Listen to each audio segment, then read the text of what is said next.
சேட்டை பண்ணிட்டு அலையக்கூடாது. முகம் சொல்லிச்சா சுழிச்சுக்கிட்டு எனக்கு என்ன.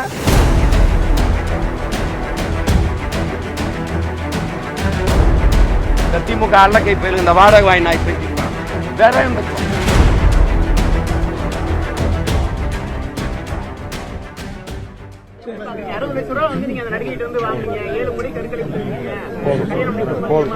அதெல்லாம் அது அமைதியா உறுதிப்படுத்தாம அதை பதிவு செஞ்சிருக்க கூடாது. அதுக்கு தான் நான் உச்சநீதிமன்றம் போக வேண்டிய தேவை வந்தது.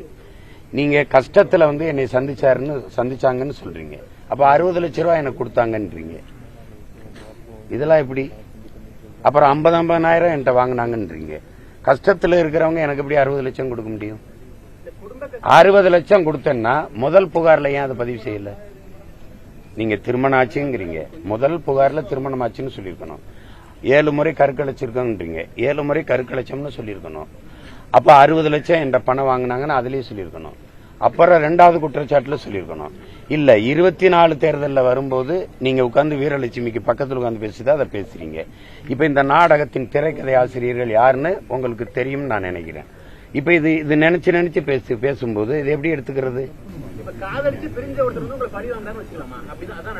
இது காதல்னு ஒண்ணு இருந்தா, காதலிச்ச ஒரு பெண் உலகத்துல யாராவது காதல்னு ஒண்ணு இருந்தா இப்படி முச்சந்தில நின்னு இப்படி கத்திட்டு யாராவது இருப்பாங்களா? இது காதலா கன்றாவியா? எதையாவது பேசுகிறது. நான் கேட்டேன், நீங்க பல்கலைக்கழகத்திலேயோ பள்ளிக்கூடத்து பெண்களுக்கோ மனநலம் பாதிக்கப்பட்ட பெண்ணை 8 பேருக்கு மேல வன்புணர்வு செஞ்சிருக்காங்களா? அதோ பொள்ளாச்சி கூட்டு பாலியல் வன்புணர்வுக்கோ நீங்க எந்த நடவடிக்கை எடுக்கல? அது எடுக்க மாட்டாங்க. ஏன்னா அங்க சீமான் இல்ல, இங்க சீமான் இருக்கான். சீமானை சீண்டணும். ஏன்னா ஒன்னே ஒண்ணுதான், அவங்களால என்னை சமாளிக்க முடியல. புரியுதா? என்னுடைய உளவியலை இவங்கள உளவியலா சாகடிக்கிறது தான். இல்ல என்னுடைய மனைவி என்னைய விட ரொம்ப மன உறுதி கொண்டவர். அவர் அவங்க பிறக்கும் போதே ஒரு அமைச்சர் மகள்.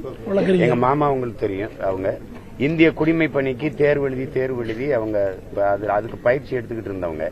என்னைய விரும்பிட்டதுனால அதை விட்டுட்டு திருமணம் செஞ்சு வந்தாங்க. அதுக்கப்புறம் சட்டம் படிச்சு வழக்கறிஞரா இருக்காங்க. அவங்க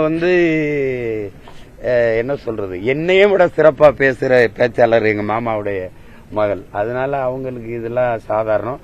அவங்க எப்பவுமே ரொம்ப துணிவா இருப்பாங்க. இதெல்லாம் எங்க வீட்டுல விவாதிக்கவும் மாட்டோம், பேசவும் மாட்டோம். எங்க பிள்ளைகள் எங்க குடும்பத்தில் இருக்க யாரும் இது குறித்து கேட்க மாட்டாங்க, பேசவும் மாட்டாங்க. சார், காலையில வீரப்பன் மகள் தர்மபுரியில கூட வந்தாங்க அப்படின்னு யார் சொல்ற? அரசியல் கட்சி தலைவரை நீங்க எல்லாம் இப்படி பேசலாமா? ஒரு அரசியல் கட்சி தலைவரை, மக்களால் நேசிக்கப்படக்கூடிய இவ்வளவு பேரு மதிக்கக்கூடிய ஒரு தலைவரை நீங்க எல்லாம் இப்படி பேசலாமா? இப்படி நடத்தலாமா? அதனால நீங்க என்ன மதிச்சீங்க? அதனால நீங்க என்ன மதிச்சீங்க? என்ன பேசிட்டேன்னு சொல்லுங்க. ஒரு நடிகை இவ்வளவு காலம் இருந்து அது தெருவா ஒவ்வொரு தடவையும் என்ன அசிங்கப்படுத்திருக்கும் போது நீங்க எல்லாம் அதை ரசிச்சுட்டு தானே இருந்தீங்க. ஒரு தடவை நீங்க கேள்வி கேட்கல. என்னதான் உங்க பிரச்சனைன்ட்டு. திருமணம் ஆயிருச்சு, குழந்தைகள் ஆயிருச்சு, இவ்வளவு பெரிய மக்கள் முன்னாடி தினம் பேச்சுக்க ஒரு மகனை, ஒவ்வொரு மக்களுக்கு பிரச்சனையிலும் நிக்கிறவன நீ இப்படி தினம் கவலைப்படுத்திருக்கீங்க யாரும் கேட்கல. நீ விரும்பி தானே நீங்க உறவு வச்சுக்கிட்டீங்க. அப்புறம் எங்க அதுக்கு என்ன பிரச்சனை? அதுல பிடிக்கல, பிரிஞ்சு போயிட்டீங்க. 15 வருஷம் ஆயிருச்சு. எனக்கு கல்யாணம் ஆகியே 14 வருஷம் ஆயிருச்சு. இதை யாரும் கேள்வி கேட்க மாட்டீங்க. உங்களுக்கு இதுல முகம் சுளிக்க வந்துருது. அந்த முகத்தை ஒரு தடவை காட்டுங்க, எப்படி இருக்குன்னு பாப்போம். அப்ப 15 வருஷமா என்னை பழி போட்டு அவமானப்படுத்துறீங்க. கோதரி திங்கிரியில எல்லாரும் என்னை என் குடும்பத்தை, என் பிள்ளைகளை, என் மயன் பெரியவனுக்கெல்லாம் நல்லா விவரம் தெரிஞ்சிருச்சு. இதெல்லாம் அவன் பார்த்தானே, அவன் நண்பர்கள் பார்த்தா என்ன ஆவாங்க? அதுல உங்களுக்கு முகம் சுளிக்க மாட்டேங்குது. கேவலப்படுற, அவமானப்படுறவன் சீமான், அவன் குடும்பம், அவன் பிள்ளைகள்னா என்னை சுத்தி நிக்கிறேன். இந்த என் மகன் நிக்கிறா. இவன் என்ன நினைப்பா என்னைய? அதெல்லாம் உங்களுக்கு அவமானமா இல்லையே, கேவலமா இல்லையே? அந்த முகத்தை ஒரு தடவை காட்டு பார்ப்போம் எப்படி இருக்குன்னு. அதையே என்னைய சொல்லும் போது சிரிக்குத முகம், நாங்க என் ஆதங்கத்தை சொல்லும் போது அப்படி சுளிக்குது. என்னையா உனக்கு வந்துருச்சு? இந்த திமுக இருக்க ஒரு தலைவன் இத பத்தி பேச தகுதியோட இருக்குன்னு சொல்றான். ஒருத்தன் சொல்றா பார்ப்போம். ஒரு தலைவன். பாலியல் குற்ற வழக்கு, என்னையா குற்ற வழக்கு? என்ன பாலியல் குற்றம் நிரூபிக்கப்பட்டிருக்கா? சேட்டை பண்ணிட்டு அலையக்கூடாது. முகம் சொல்லிச்சா சுழிச்சுக்கிட்டு எனக்கு என்ன? எவன் சொல்றான்? காலங்காலம் அதை பேச்சுக்கிறவன். இந்த திமுக அல்லக்கை பயிலு இந்த வாடகை வாய் நாய் பேசிட்டு வேற ஏன் பேசுவான்? அதான் தெரிவிக்கல இல்ல அதான பிரச்சனை. காலையில இருந்து வீரப்பன் மகள் உங்களோட இருக்காங்க, உள்ள வரக்கூடாது இல்ல அழுதுந்தாங்க, உங்களை வந்து அப்பான்னு சொல்றாங்க, அவர்தான் எங்க அப்பா மாதிரி பண்றாங்க. அது எப்படி பாக்குறீங்க?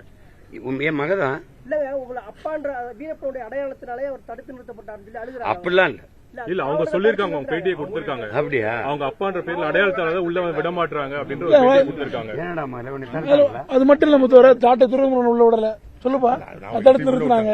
சில அடையாளம் மட்டும் தடுத்துக்காங்க. துறைய உள்ள அந்த பொண்ணை விட எழுதாங்க உங்க பேர் யாரு? இல்ல அது வழக்கை சுப்ரீம் கோர்ட் பேசி தேர்ந்த வழக்கறிஞர் இருக்காங்க, அவங்க பாத்துப்பாங்க. சரி மகிழ்ச்சி. சரி.